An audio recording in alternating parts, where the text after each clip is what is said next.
The last few weeks we've been talking about the need to refocus and to rebrand the convention as we think about new direction and new vision. Now I want to talk a little bit about repositioning and how we need to restructure our convention as we try to reach our state for Jesus Christ. You know, one of the most interesting things about going up in an airplane is to get an aerial view that gives you a broad picture of the landscape. And that's really helpful when you're looking at an organization, to try to see all the different aspects of the organization from a bird's eye view, and then to begin to move down to try to understand where the changes need to be made.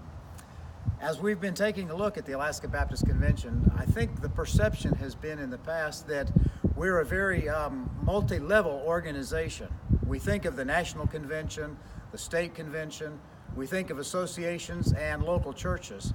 And I think the perception in the past has been that strategy begins at the national level and then makes its way down to the local level.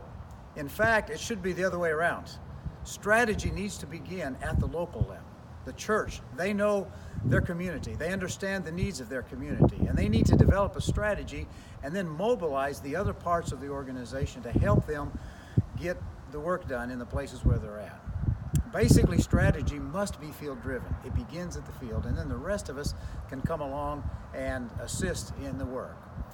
That's the direction that I believe that we need to go. And so as we begin to look at the organization and talk about how we can level the organization into somewhat of a network, almost a level playing field, like football, and begin to think that we're all a part of the same team, trying to reach the same goal, but understanding that we need to have a common strategy. And that's where the attitude of cooperation comes into play.